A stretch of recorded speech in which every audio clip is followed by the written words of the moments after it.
All right, we are heading to Cheyenne National Grasslands in North Dakota. We just made, I think, our final turn. We should be going onto dirt roads for our last 5 miles. Take your next left on 58th Street Southeast. Okay, here's where we're going to turn onto the unpaved road. We're heading to Jorgen's Hollow Campground, which is in the grasslands.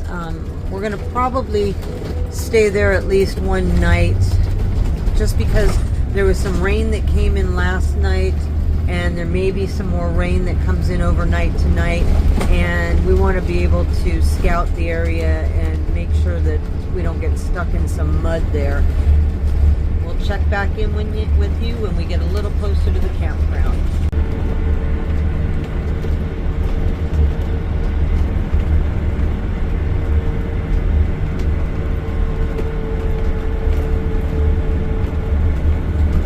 Less than a mile from the campground right now. Most of the road in, even though it was on dirt, has actually been pretty good. There was a little section of some washboard, but not too bad.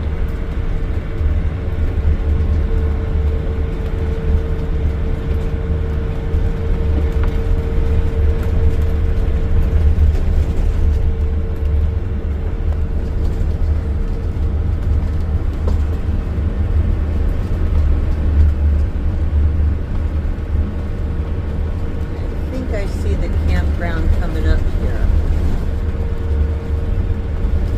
Definitely really pretty and green out here.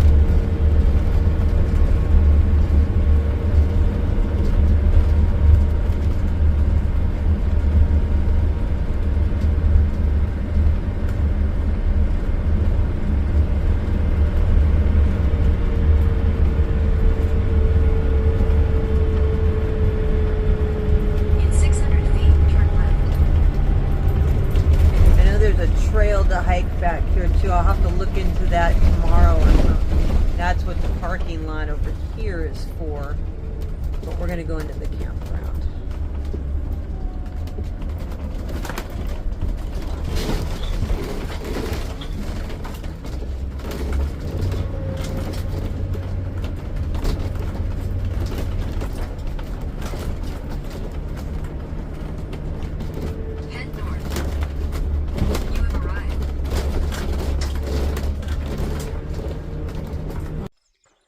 Kim and I are in North Dakota at the Cheyenne National Grasslands south of Fargo. Right now we're looking for another place to camp. We're currently camped in a campground, so we're actually looking for a free boondocking spot and exploring and walking bear. Let me show you the area. It did rain last night. We did have some thunderstorms come through.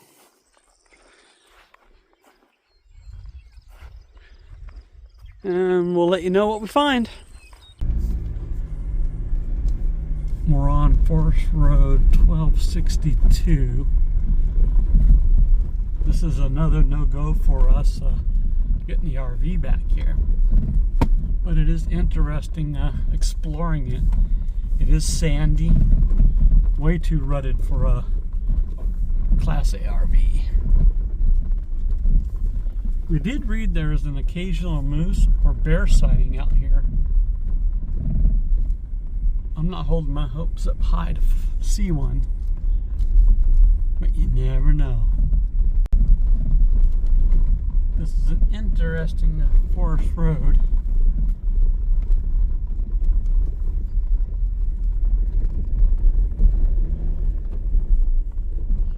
Ooh.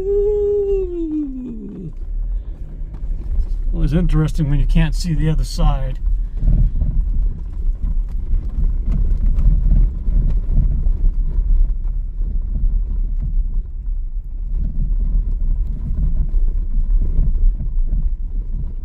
Kim and I are just talking. I think what we're gonna do is probably pay for the campsite that we're in right now. It's only $10 a night.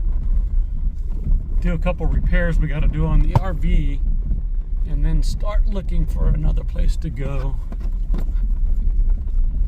We do got to get Bear some medicine in Fargo. So we'll probably be here for 3 or 4 days, and then we'll see what happens. We currently have thunderstorms coming our way. The radar shows it hitting right over the top of us here in the next couple hours. We're also under a tornado watch. For someone who never lived in tornado country, it is quite scary when there's a tornado watch. The thunder's getting louder. We do see some lightning. We'll see what happens. That's all we can do. About a week ago, Kim and I were sitting in the RV, and we heard this loud noise. We weren't sure what it was. Come to find out, it was our slide cover. The spring inside the mechanism broke, and it left our slide topper flapping in the wind when we were driving down the road. This is what it kind of looks like when they're on. So I had to order a spring, which took several days to get, and I'm going to attempt to reinstall the new spring and put the slide topper back on. The first thing I did is open up the new spring out of the container and compared it to the old spring. They look like they're the same to me. Now I got to figure out how to put it together inside the cylinder, which is over here. So right now I got the one end semi-installed. I got the opened end over here where I shoved the spring in. I have this little spacer tube that I have that goes on. It slides into here, which I have to rivet on. I do have a rivet gun. I marked this with arrows. Oh, sorry, an arrow and a 2, so I know which way it goes on, the way I took it off. I'm doing it by myself, so it probably makes it a little more difficult. But let's see what happens once I get it on. And I also measured the circumference of the tube, so I know how many rotations I have to have to get the topper to tighten up. Now I'm standing up on top of the ladder. You have the spring, the new spring, right here. It slides in. The spacer hooks on right here. Push it in. And then I have this plastic piece right here that slides onto this. I rivet it in, and then I'll start the process of tightening it up. One turn of this is 7 inches, so I'll measure my awning or my slide topper and see how many inches I have to wind up when this is completely closed. So there's the slide topper, and what I did is I measured the slide topper, which is 47 inches, and what I did is each revolution had to stop there for a second. My phone was getting too hot. So what I did is I measured that. 7 times 7 is 49. It's close enough right there. So that tube I had to turn 7 times, and I added 2 more turns to give it some tension. I used that orange straight through driver there to hold the tension and the bar in place, and now I'm going to slide on the slide topper, which is sitting right there. With a little help from my wife, I slid in the slide topper, and now I'm going to test it to make sure I put enough tension on it, and then I can put the remaining sections back on. Okay, I'm going to have my wife shut the slide and let's see how it works. Go ahead, babe.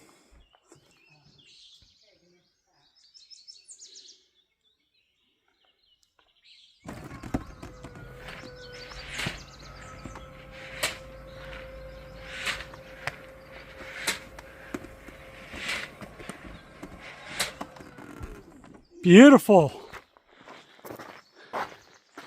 Oh, whoops. All right. Okay, open the slide.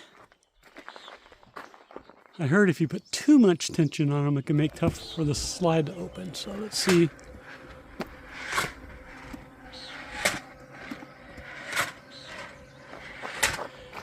I don't ever remember hearing that spring doing that before, but hopefully it's okay. All right, now I'm going to put the cover on. I now have the cover back on. And now it's time to put away all my tools. Look at all these tools.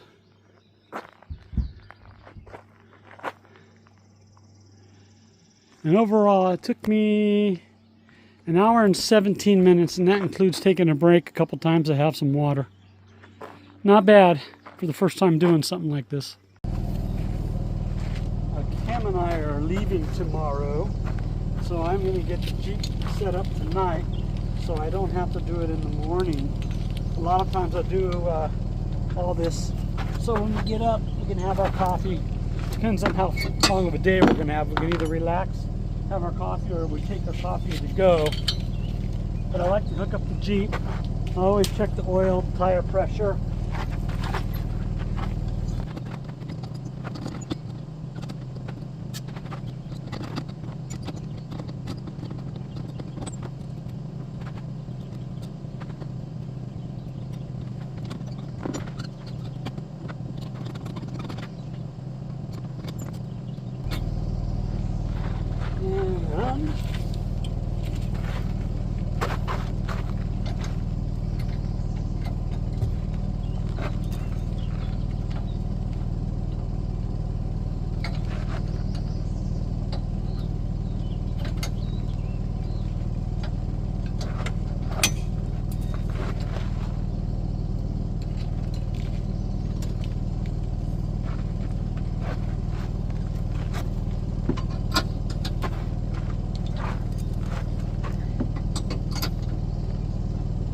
And now that's almost hooked up, and now I gotta start the Jeep, put it in neutral,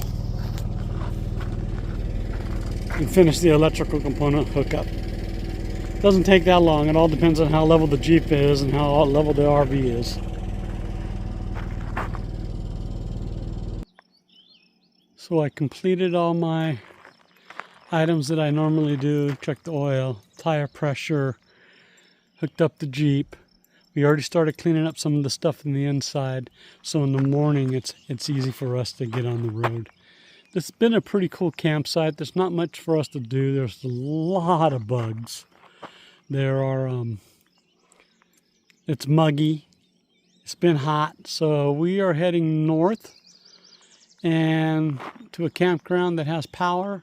It's supposed to be in the high 90s for a couple days, and then after that I think we might head towards Montana. We might have changed what we're going to do this year just due to the mugginess here in the Midwest.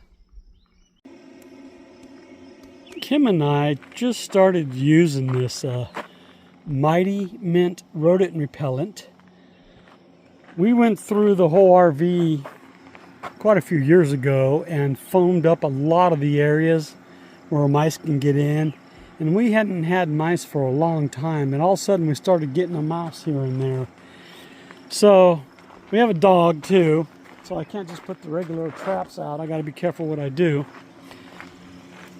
So I bought this Mighty Mint. I've been spraying it around in the engine compartment, some of the cracks and crevices in the RV, and I haven't seen any mice since then. Does anybody else use this stuff? What do you guys use to keep the mice out? Let me know. I'd like to know if there's something easier or something I'm missing.